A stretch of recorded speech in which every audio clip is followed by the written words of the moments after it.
We've been a leader in banking for more than 100 years.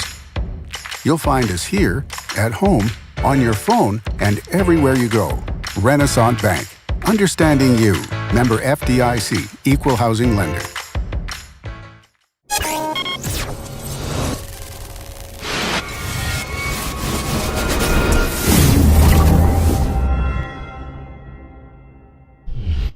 Sponsored by Renaissance Bank.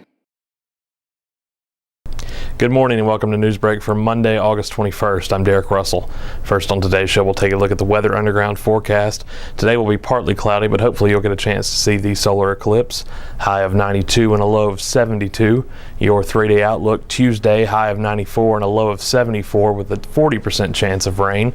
Wednesday, thunderstorms in the forecast with a high of 86, low of 67 and 90% chance of rain.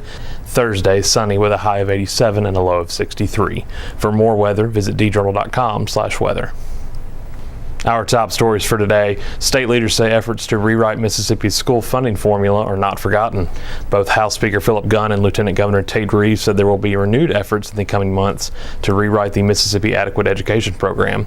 Reeves said more work will be put into the effort before the 2018 legislative session. He said he wants to see the state move to a student-based formula.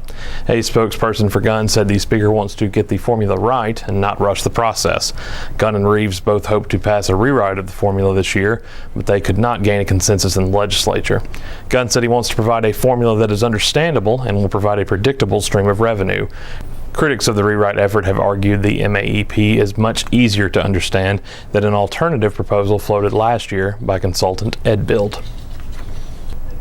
A major thoroughfare program proposal to widen part of Tupelo's West Jackson Street and construct turn lanes will exceed initial cost estimates, but the project remains a major priority for city leaders. The project includes the addition of a turn lane on West Jackson Street between the intersection of Clayton Street to the west and Robin Street and Highland Circle to the east. It would also provide the construction of a sidewalk.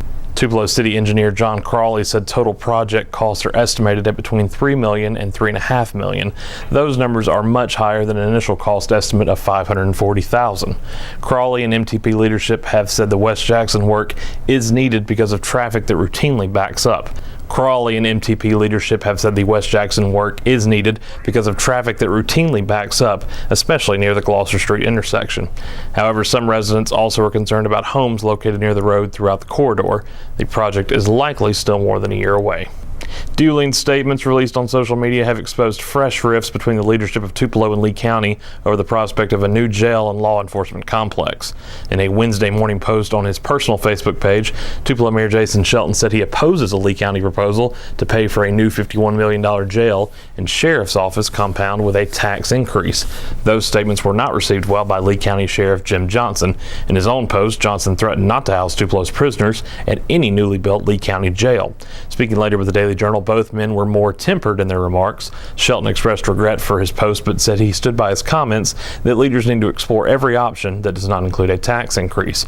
Johnson backed off his threat to not house Tupelo prisoners, but also said Shelton's post was inappropriate.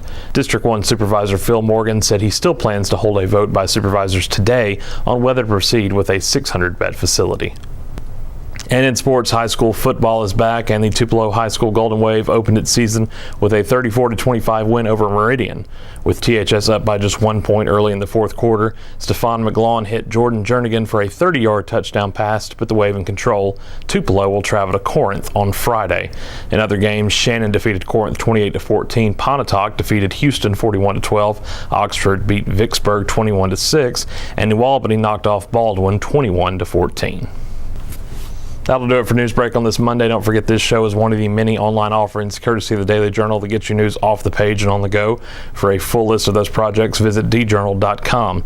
All the stories discussed today on Newsbreak can be found in your Daily Journal or online at djournal.com, where you can find a new episode of Newsbreak each weekday at 7 a.m. I'm Derek Russell. Thanks for joining us.